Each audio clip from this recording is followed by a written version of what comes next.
Hi, everybody. Welcome to another episode of the Ambassador of Southern Rock YouTube channel. I'm your host, Michael Buffalo Smith, or as I used to say, Michael Buffalo, get on the good foot, get off the bad leg, jump back, popcorn, hot pants, kiss myself. How? Payback, Smith.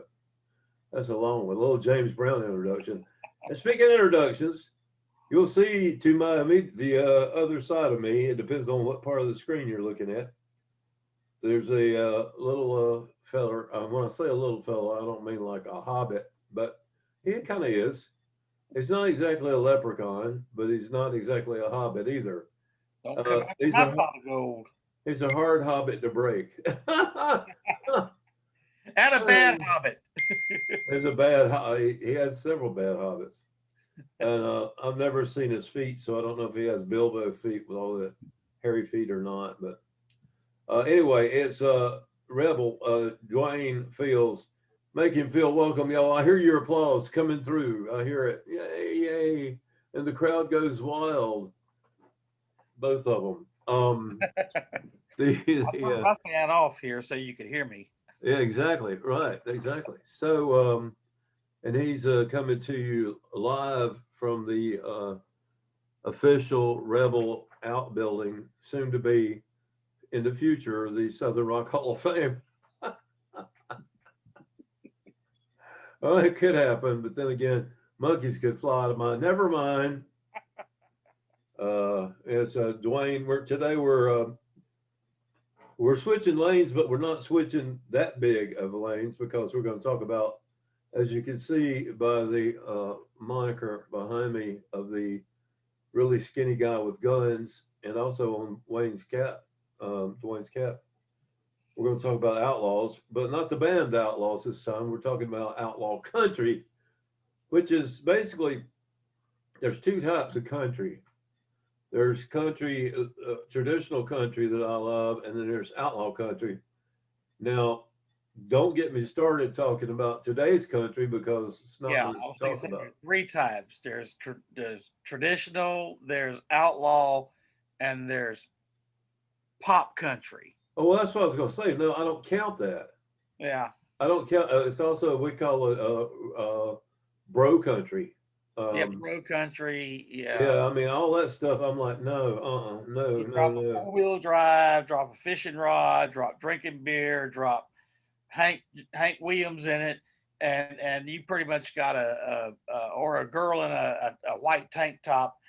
You pretty much got a hit country song today, and there's no imagination there. Don't forget about chewing tobacco. Yes, I know that's your favorite song. Yeah, not at all. So outlaw country has been around for a while. Songs that were out there for the last 15 years. Yeah. Outlaw country, to me, the first time I ever heard it was, I heard the phrase was when they, back when I was in high school, they put that album out called Outlaws with Waylon and Jesse and Tom Glaser and yeah. And that a little drop of trivia here. That album was the first country album to ever go platinum. Wow. On that. Well, there you go. And Outlaws to break that barrier. I remember what was so weird is that people like me at the time, I was still retaliating against my parents because I was of that age, and they were all country, and I was like, well, if they like country, then it sucks. So I was like, it took me a while to get warmed up to it. But when that album came out, around the same time I was listening to Meatloaf's Bat Out of Hell and Alice Cooper, Welcome to My Nightmare, and all, I went and bought the Outlaw album because, I mean, God, everybody everywhere was into the Waylon and Willie, especially, all that kind of stuff. Man, so it was good. Anyway, got into that, and then through the years, outlaw country has, it's kind of like Southern rock. It depends. You can. There's no definitive way to say what is outlaw country. It's just kind of a feeling, a vibe, or whatever. And or whatever goes against the establishment of Yeah, guys. yeah, yeah, yeah. I mean, well, and we had that discussion on the Kudzu podcast when we did a thing on outlaws. We did outlaw country thing with John, but we didn't call it country. We just said outlaw music. Yeah, So we had, Johnny Rotten in there. We had all yeah, these Kurt Cobain, and yeah. all these people were basically also in their own genre. They were outlaw type people. Same thing. They were But just like the day whenever Johnny Cash took out the full page ad in that Nashville newspaper with the middle finger up. oh yeah, yeah, that's that's pretty classic. Yeah, I used to have that poster on my dorm wall. Yeah, yeah, you guys, it's bucking the establishment. Okay, we've each come up with once again, I want to start out by saying that this is by no means a definitive list. It's just ones that Rebel and I both admire and think that you guys you've probably heard all of these artists. I would be willing to bet that nine-tenths of the people listening have heard every one of these artists at some point. So it's not like it's a big mystery or anything. I will say before I forget that I would like to ask that folks subscribe to this channel. We've got people trickling in all the time and trying to build the channel up so I can um, have more content, all sorts of things. Got a lot more ideas uh, to do things. We're working on some interesting topics and some more interviews right now, as a matter of fact. So, without further ado, let's get right to it, and we'll let Rebel start out with his number five. My number five is he's from Flint, Michigan. His band's from Flint, Michigan, and he didn't really come on the scene as far as country music until about 2008. He first got his publishing a real record label in 2010, and I'm talking Whitey Morgan in the 78s. That dude was born in the wrong decades. He the steel guitar, his outlaw voice. He's just. And when I first heard him, I thought he was from back in the 70s. Old honky tonk, cheating songs, drinking beer, and just the everything that made classic country what it was. And I just fell in love with his music. Some of his later albums digress from that, but his first few albums, that dude was an outlaw for that time. Probably still is in his live shows. I've never seen him live, but love me some Whitey Morgan in the 78s.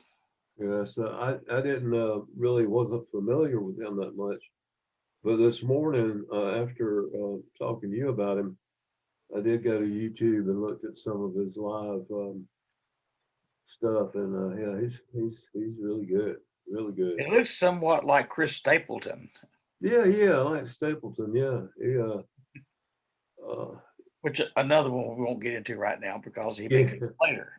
yeah, yeah, yeah. I'm not going into that right now. My number five is goes back to the '80s, and when I was playing in a band and everything, I did a lot of this guy's songs, and at the time, a lot of you folks that were alive then, which I believe is probably a lot of folks listening to this, um, they they had a thing called Young Country, and it was basically all these younger artists that were trying to carry on the tradition of the real country people like George Jones and Cash and Haggard and all that kind of stuff. So here comes this guy by the name of Travis Tritt, right? Yes. Yeah, yeah, man. He combined his love of that country with his love of Southern rock, and you know, he was great friends with Toy Caldwell and Marshall Tucker, and great, huge fan of Leonard Skinner, and had, you know, played on stage with Skinner and did a duet with Charlie Daniels, and he'd done all kinds of stuff like that. Uh, Interesting side note about Travis is that every time I say his name, I think of that. I used to have to sing that song of his like every weekend. Here's a quarter, call someone who cares. Yeah, I think that was the first song I heard by him. Yeah, it's a pretty good kiss off. Um, but he, That one line in "Put Some Drive in Your Country." Damn, I miss Dwayne Allman. I wish he was still around. yeah, that's a great song. I mean, that's a great line. Yeah, Yes. put some drive in your country. Keep driving country, driving on. We used to play that too. As a matter of fact, I remember playing that song and segueing right into "Born to Boogie" by Hank Jr. And it was kind of a two for kind of kick butt, to tell you the truth. Well, and Hank Jr. had that song back in the late '80s. We Dixie are on my mind. Oh, Young Country. Yep.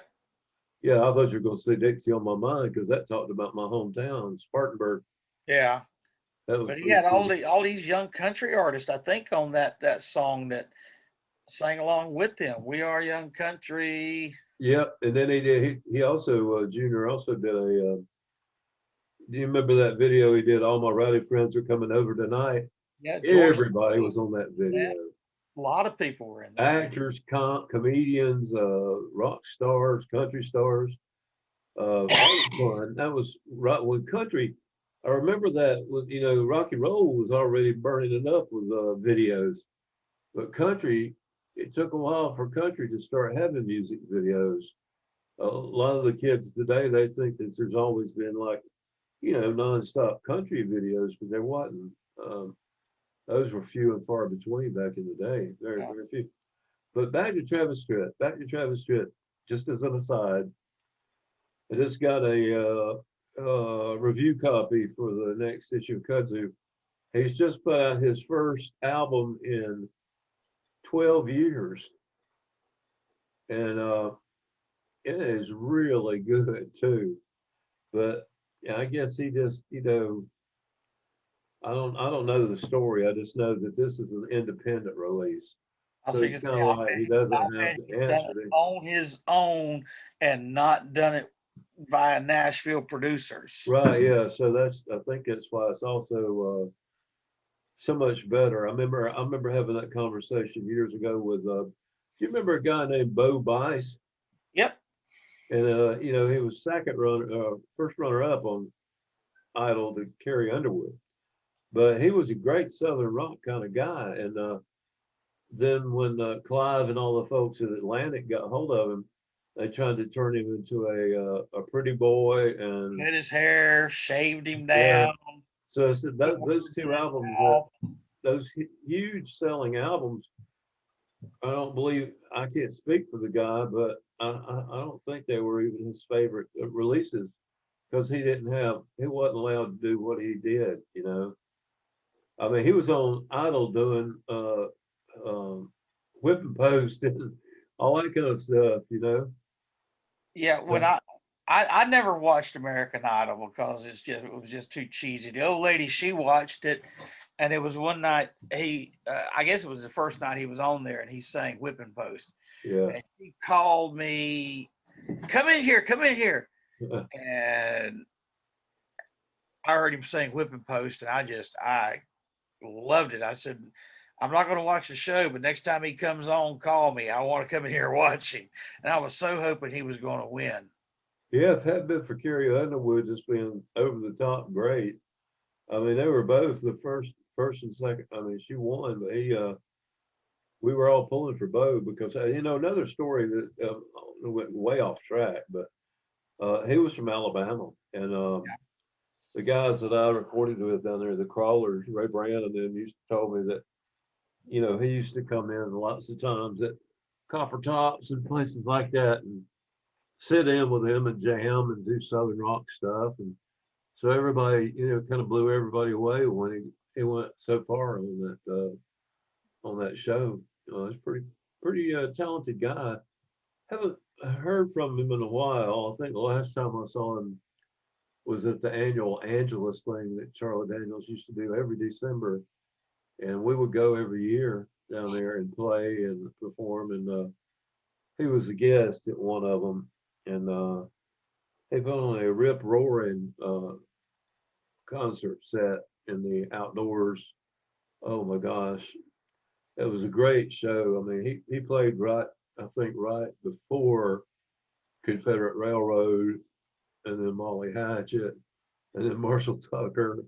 And man, it was really, ooh, it was great. Good times, good Well, memories. he had one song that was along the lines of like Gator Country and the South's Gonna Do It Again and Good Friends Like Me, where he name dropped a lot of Southern rock bands. I can't think of the name of the song now to save my life. No, but I There was remember it. I one just line don't in the remember song it. said, "If it wasn't for Freebird, y'all would never heard of me." Yeah, yeah, that's right. Yeah, I that's can't true. think of the name of the song right now, though. That was true. That's true. Well, so in a roundabout way, that was my number five, Travis Tritt. Well, I thought that was your number five. No, Travis Tritt was my number five, and now it's down to your number four. My number four.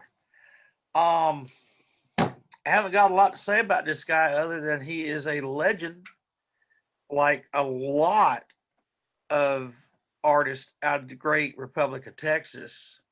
Ray Wiley Hubbard. Oh man. Up Against the Wall, Redneck Mother, Snake Farm. Ooh, Oh, just sounds nasty. that sounds nasty. uh, Lord, I've been listening to Ray Wiley Hubbard for years and years and years. He's a great songwriter. Great wordsmith. And I had to put him in here. I wish I could put him a little higher, but some of the other ones I got, I think a little more of than him, but he's made the top five.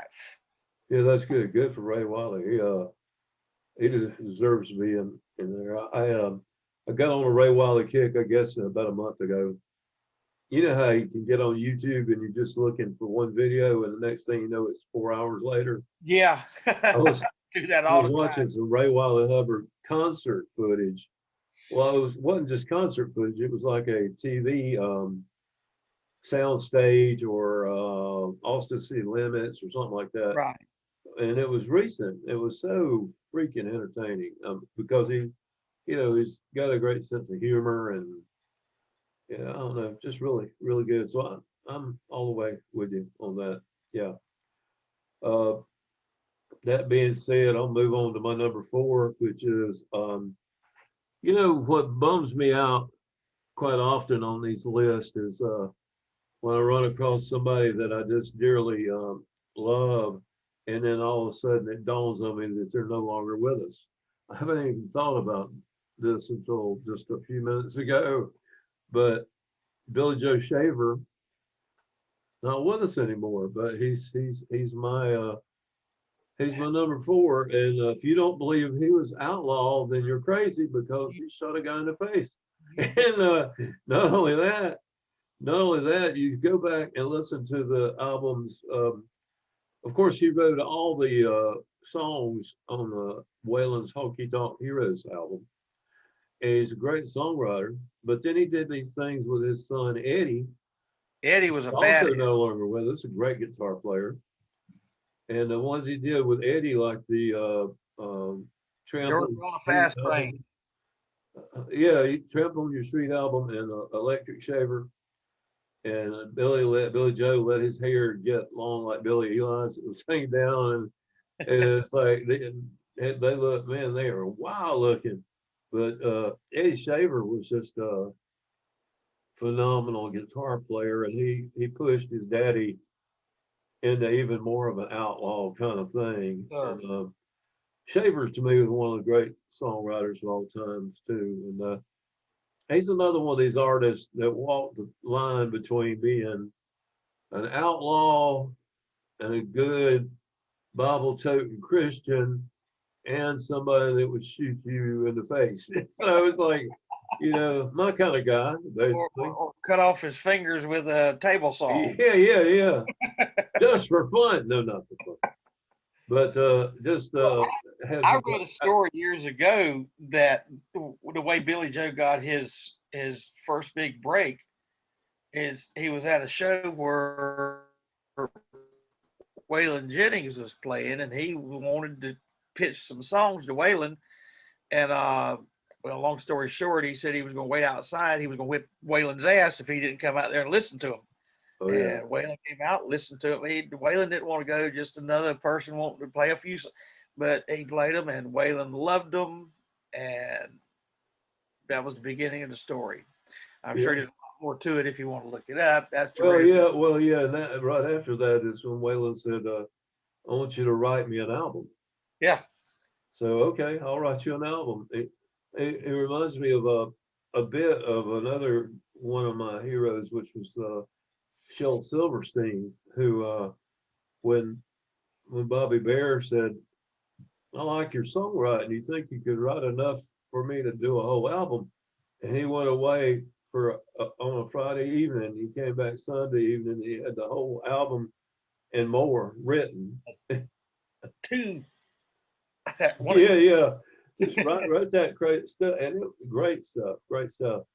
The my shaver, and I mean, you've already told that story that you told before on the program. So I'm going to tell one that I've probably already told too. Folks, if you've heard this already, just go ahead and let's do it again. It gets better with time. It gets better with time, and it might change the details depending on.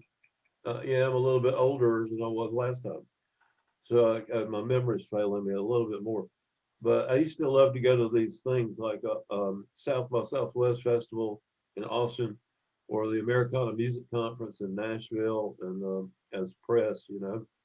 And that one year, whatever year it was, 2000 and something, maybe four, I don't know, but uh, you know, you had the Americana Music Festival in Nashville for the whole weekend, and then Sunday evening was the big thing at the Ryman where they gave all the Americana awards out and everything. So everybody was there, and I had access to everybody. So I mean, one minute I was talking to Bernie Ledden that used to be with the Eagles, and then next minute I was talking to Mavis Staples, Cowboy Jack Clement, Jason Ringenberg of Jason and Scorchers, on and on and on and on. But I went back, I found out where the bar was because I have a homing device built into my brain. So I went back to where the bar was in the back in the green room, and you know, had a full bar set up, and you know, the stars and us media types, you could get whatever you wanted to drink. And I was like, well, you know, so Tony Joe White, you remember him? Swamp Fox. Yeah, Tony Joe White comes up to me and he goes, "Hey, Buffalo," says, "let me get you a beer." And I was like, okay. I mean, wasn't like he was buying it for me. All I had to do was just ask him. And we sat on these bar stools right there at the bar, and I had already seen and already interviewed and got to know a little bit Billy Joe Shaver, and he was there. And he came over and sat on my other side. So there we are sitting on the bar stools together. And I'm right sandwiched in between these two legendary guys. And that's when I said, I've told it 1,000 times, but Tony Joe had one of the greatest lines when he said, "Hey, Buffalo." I said, "What?" He goes, "You need to change your name." I said, "What do you mean?" He said, "You need to change it to Buffalo Joe. So it'll be Tony Joe, Buffalo Joe, and Billy Joe all lined up." All right. Thank you, bud. All right, that's what I'm gonna call you from now on, Buffalo Joe. Buffalo Joe. That's it, man. I had a couple of people that used to call me Buffalo Joe because of that story. But anyway, it was a great time. So Billy Joe Shaver, um, legendary, my number four. And moving in, your third place is, My third place is actually a three-way tie. of course, It it could is. be 4 or 5-way tie. Um, I'd say anybody in country music with the name Hank. My top three, the three-way tie would be Hank Williams Jr., and Hank three. Yeah. You got Hank Thompson, you got Hank Snow, you got all the other Hanks, but the three, you just outlaws that went against the grain of Nashville. All three of them in three different generations went against the grain of the establishment. Yeah. And I'm not saying one did more than the other. I think they were for their time, they were all equal at their resistance to the establishment. That reminds me of a video I just watched the other night of from National Now from years ago with Waylon and Hank Jr. singing that song, "The Conversation." I love that Hey, song. let's talk about your daddy, and he goes, "Sure did love Miss Audrey and Raising Hell." Talking about Hank Senior. Yeah. Yeah, and I had the opportunity to see Hank three in Greenville, and I was pretty much blown away by, I didn't care for the Three punk, Bar Ranch, yeah, the part of punk the part, but it's like he said at the beginning, he said the show's divided into sections, and so we do the country section, and then if you don't, if you want to leave after that, we understand, because we're going to do, I think, what did he call it? Was it Jackhammer, or I don't know, something crazy. Yeah, there was three. I remember I Yeah, left Three Bar Ranch.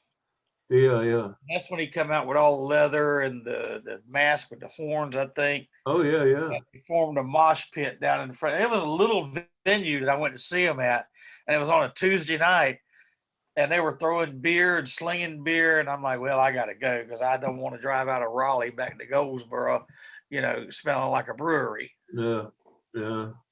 But what was the funny part is when he did the country, it was just so much like his granddaddy, Hank. I mean, He sounds more like him than Hank Jr., and in it his looks early like him. days, he looked like him. He had that chiseled jaw. It's true. He actually looked like his granddaddy. I got some pictures off the internet when I'm side by side, put the two pictures together, and they were almost identical. Well, I mean, yeah, I fully agree with all that. And well, Hank Senior is in my list of top legends of country of all time. I won't go into my thoughts on Junior, okay? And I enjoyed a lot of his music back in the day. I had a couple of run-ins that we won't go into, and then three was just as nice as he could be when I interviewed him and met him and everything. He was a little pissed off at his own daddy at the time. He was pissed off at his daddy, and he was pissed off at Kid Rock because Junior had started, treating Kid Rock like a son. Yeah. And I think that pissed three off a little bit. He probably got over it after a while. That was way back in, I don't know, 2005 or something like that. I can't remember. All the years all run together now. It could have been 2005 or it could have been 1957. I don't know. It's all the same. But Hank Three's first album, Outlaw Rising, Yeah. that was just pretty much plain outlaw country. The second one, he kind of ramped it up to where he's, like I said, the Three Bar Ranch and all the other stuff that he's doing, which is, I don't know how to categorize it. It's punk country, maybe. Yeah. Cowpunk, man. Yeah, the what's he got? I Love Thunderstorms and Neon Signs. That is a great, and I think he had Wayne Hancock on that album. Mm, Wayne the Train on his first obviously. album. The well, So we're down to my number three. My If number you see three me is. clapping, I got a damn fly in here. It's bugging the hell out of me. So Well, I'm not spazzing out over anything. It's just yeah, yeah. I thought you were impersonating Joe Cocker in the '60s. Yeah. My number three is I had the distinct pleasure of having as a house guest one day for. I used to say I had him over for a year one day. That's what kind of what it seemed like. And my band opened for him in Greenville. And talking about David Allen Coe, and it's one of the greatest yep. songwriters, And he and I had so many discussions. He talked about how, he had done all this, the race records and all that X-rated stuff and everything. And he's like, I just don't want to be remembered just for that. Yeah. Because he wrote a lot of really, he wrote a lot of great. I mean, God, he wrote that "Take This Job and Shove It" that Paycheck did, but he wrote so many beautiful songs. Tanya Montana and Jody Like a Melody and Mona Lisa Lost Her Smile, and then those songs like the Ride about Hank Williams, and I mean, that's love that Allen Coe's songwriting, and quite an entertainer. I mean, it's he's gone through so many phases, and I told him when I spoke to him years ago, I said, I'm a big fan of shameless self-promotion, and you are the king. He was the king when he wasn't getting any attention. He decided that he would get the attention by putting his name on everything from a 12-inch belt buckle and rhinestones to his guitars, to everything, and put his name in every song that he wrote. And I remember him doing that Nashville Now, I think it was, when he had the long wig on. I Yeah. can't remember the song, but he had a wig that went down to damn near his knees. Yeah, yeah. And well, And he ended up wearing you know, he had long hair anyway, but he had all these extensions when he was at our house that hung way down to his waist. I mean, I didn't ask him if it was real. I mean, they were multicolored too, like blue and purple and yeah, just crazy, just doing crazy stuff. But he was still. I remember the DJ girl that was a friend of mine that worked up there that introduced him at that show and all. She said a lot of people got mad because he decided that he wanted to do a bunch of covers that night. So I mean, he wasn't doing his hits. He was doing "We're an American Band" and Mississippi Queen and God, just all kinds of just rocking it out. And he did just a little bit of "You Never Even Call Me by My Name," just a little bit of that. Yeah, I thought it was wonderful. It was a great show. He's always just done whatever he wanted to do. But well, I've often heard that artists that have a hit song or a series of hit songs, and they do shows like 200-300 nights a year, they just get absolutely tired of playing their hit songs. yeah, and I can understand that. And a lot of times they change them. That's what happened with Bob Dylan. He got to where he changed his song so much that when I finally saw him in 1992, first of all, the way he sings, it's hard to tell anyway. But he was doing a song, and I had no idea what the song was. I knew his songs, but until I heard him say the words and the title, he had changed the music around. And so, and he goes, Masters of War. And I said, oh, he's Masters of War. That's what that is supposed to be. So, yeah, and a lot of artists do that. They switch things around. But I've also talked to people, I believe it was Jackson Spires that I was talking to one time about how, when you sign that, you sign that agreement, not necessarily in reality, but you sign it with if you want to say with God or whatever, you sign that contract. You don't want to be a star you are promising that you'll always give it everything you got. And that means, anytime somebody wants an autograph, that means anytime you have to, if you've got a hit and the public was kind enough to make you a hit, you owe it to them to do that song the way they want to hear it. Because they might come in to see you, they have been listening to you for 30 years and never got to see you. Here they coming to see you now, and they don't want to hear something that they don't even recognize. Well, that's like Elvin Bishop. When I saw him a few years back, I enjoyed the concert, even though he didn't play "Fooled Around and Fell in Love."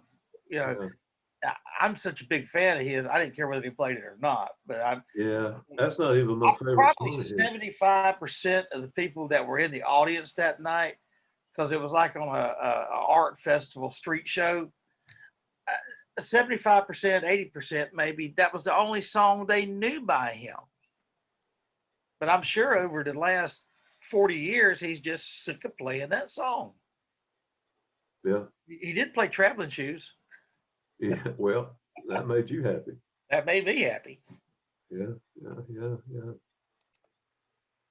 Yeah, David Allen Coe, man. I love the guy's songwriting and I love his singing. I mean, yeah, he does some tongue-in-cheek songs like X's and O's, Divers Do It Deeper, all that kind of stuff. But my favorite thing is when he writes these heartfelt songs. That one that he opened up one of his live albums with, I can't remember the name of it, but his first line is, "You ain't daddy's little girl anymore."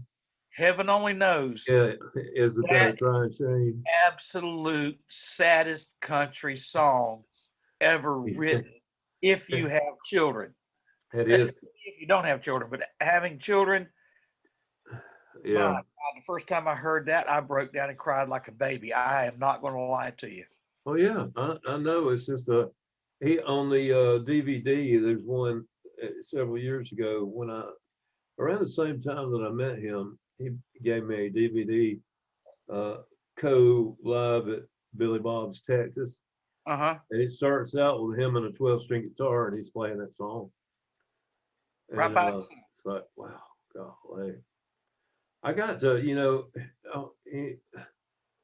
I always liked that song he wrote called Tanya Montana about his daughter too, and I think I might have sent you a link. Last week is when I discovered that Tanya Montana is a singer-songwriter, and she's got videos on YouTube.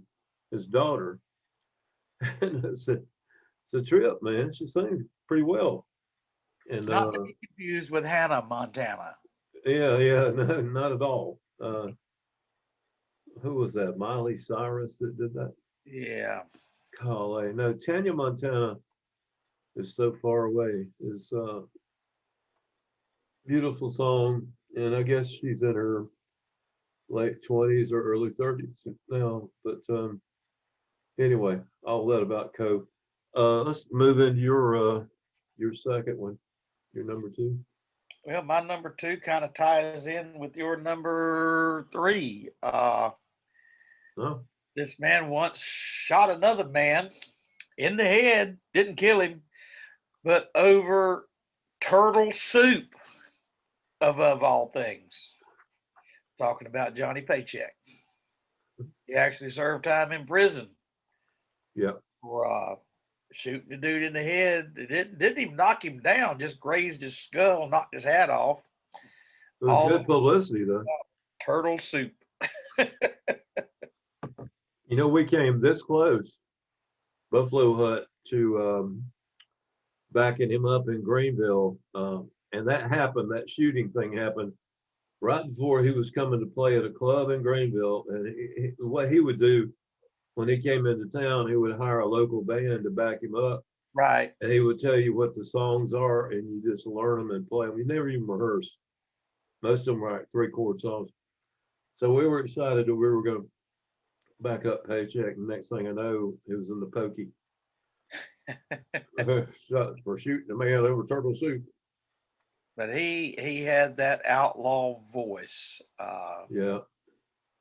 I've known people. I ain't gonna say they sang like him, but I've known people that talked like him and Yeah, carried themselves in the same way. And he was just what he was. He was an outlaw. yeah, yeah. And you know what's weird is, and I, like I said, I didn't research this as deeply as maybe I should have, but I remember a time when I was a DJ back in the early '70s when Paycheck was first on the scene.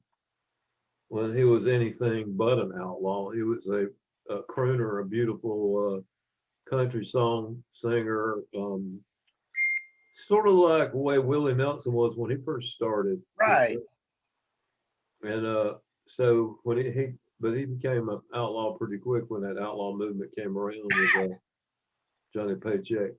Yeah, take this job instead of. That's what you had to do. You had to get your foot in the door, and then once you get in there and establish yourself, then you go, you know, give them off and do what you want to do. Exactly. Well, If you're selling the numbers, they'd go along with you. yeah, that's true. My number two is a two-way tie, but it's more than that. It's two guys that are kind of like thought of in the same. I would say most people over the years mention both of them in the same at the same time when they talk about. I'm talking about Waylon and Willie, Waylon Jennings and Willie Nelson. Both had illustrious careers. And this friend of mine had downloaded for me. Um, I'm sure absolutely legally downloaded every album that Waylon ever did, and it was like hundreds of albums all the way back, to right after he was with Buddy Holly's band, and I just, but the funny thing is, he always had that Waymore voice, even back then when he was all clean cut and all. He still had that Waylon voice, Yep. So Willie always had that same voice, even when he was wearing a necktie and had short hair and was doing crazy and all that kind of stuff. Hello Walls and all that stuff. But when they teamed up, when Waylon and Willie started having that run of hits in the '70s, Good Hearted Woman and all that, Mama's Don't Let Your Babies Grow Up to Be Plowboys, and Lukenbach, Texas. Lukenbach, Texas, and all that. Yeah, we just, man, it's so good. And then, of course, Willie did the Redheaded Stranger album, and Waylon did the Honky Tonk Heroes album, and this kept going. And we mentioned earlier the Outlaws album that they did, and there's so many great things. And when I got on my YouTube binge the other day, which you know, I can, like I said, I can blow a whole afternoon in a heartbeat. But I was watching some old interviews with Waylon and listening to him play and tell stories and stuff, and came to the realization of just how much I really miss him, and and then I got to thinking, I'm thankful we've still got Willie. One of these days he won't be around either. Boy, that'll be a day of national mourning. I don't believe it. Willie's going to live forever, just like Keith Richards Yeah. and Betty White. That's right. That's right. They are the George Burns of their time. Yeah, that's right. I agree. Waylon and Willie is my number two. So I guess we're down to your first one. I know who your first one is. Go ahead. I know. I was kind of figuring you were going to put my number one in there because he's your number one, but I guess he was kind of classified as outlaw, but I didn't include John Prine. Instead, I opted for my favorite songwriter, country music songwriter of all time, the Rhodes Scholar, Kris Kristofferson. Yeah. He has a way with words and some of his songs that just, like Sunday Morning Coming Down, headed down the street, and somewhere in the distance, the lonesome bell was ringing, echoing through the canyons like the dreams of yesterday. That, if that don't get you thinking, especially if you're a little older, you're younger, and probably, "Oh, okay." But when you're older and you think about the dreams of yesterday and how they just, wow, that just, I let my daughter hear that and explained it to her, and she was like, wow, that is deep. Yeah, one of the greatest songwriters ever. I remember, I think the first album I ever bought was the Silver Tongue Devil, and one of the first ones I bought by Chris. But when I think about him, and of course, as one of the highwaymen too, of course, Yeah. and but this is such a great songwriter, and also, people get tired of me talking about it, but I do still flash back to the happy times when I got married, because on my wedding I had them to play a Christopherson song called "A Moment of Forever," Mhm. and it was it's the most beautiful thing in the world. And of course, that's one of those songs that now that Jill is no longer with us, it's one of those songs that I really can't listen to. There's just a few, but Gustafson, you talk about Chris. Also, I've got to say that there was a phase in the late '70s when me and a friend of mine from high school were doing gospel music and going out and playing in churches. And my favorite thing was to do "Why Me Lord," which was really a pop song, but it was also kind of a gospel song. And I had one pastor one time tell me, "Are you sure you can? I mean, you feel okay doing that secular music in the church?" And I was like, "Well, yeah, it's not secular at all. I mean, it's just as much gospel as anything in your Baptist hymnals. Just Yeah. you know, it's a it's just about a guy, grappling with reality, which we do every day." But yeah, Christopherson, what a great songwriter, and An actor, great actor. yeah, yeah, Pat Garrett and Billy the Kid. Yeah, pair him up with Willie Nelson, and that's a good movie. Yeah, great actors anonymous. Uh, and the late Funky Donnie Fritz too was in that Pat Garrett and the Billy Kid thing. Uh, yeah, okay, well there you go. It's hard to beat that one. Speaking of the Highwaymen, my number one is was Outlaw before Outlaw was cool, and that's Johnny Cash.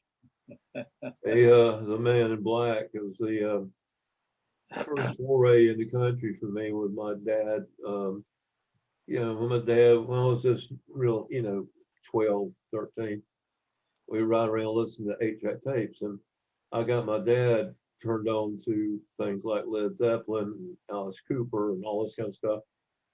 And he got me into Cash and Haggard. And, back in Air Force, his favorite was Hank Snow. So I heard a good bit of Hank Snow, all that kind of stuff, but tons of Johnny Cash. And and then when the Southern Rock thing happened, my dad and I bonded on that, because he saw the country part of Marshall Tucker and Charlie Daniels, and was just nuts over that kind of stuff too. But Johnny Cash, uh, I wrote down on my notes. I did make one note that says inside Cash, it says Enigma, because he was an enigma. He was, he was the outlaw. He was the one that got high and kicked out the lights on the stage at the Grand Ole Opry, gave the finger to the cameraman, did all that, tore things up, went crazy, tore up hotel rooms, did all that kind of stuff. Made some of the greatest gospel records you've ever heard in your life. Turned to Jesus in his last years, recorded some of the greatest music ever recorded. with Rick Rubin producing over the last few years of his life, just covers him. And the first one to do an album. I guess he was the first one to do an album at a state penitentiary. Oh yeah. I think he was probably the first one. I think B.B. King did one at Cook County Jail. Cook County Jail, yeah, that was a lot smaller venue than San Quentin or Folsom, but yeah, I mean that. Yeah, he Johnny was still remains one of my favorites, and you know we were very fortunate to have him for a lot of years. Yeah, well, all right, well, good. That being said, then we'll just call it on that. And I got a tomato bed I got to get out there and fix, and I got some chickens to barbecue later. So no rest for the weary. if that ain't country, I'll kiss your. Oh wait a minute, never mind. That's country right there. Yeah, and after that, I'm going to take that old Chevy down off the blocks and see what I can do about that. I might have to paint the side of the barn letter. Busy. Yeah. Busy.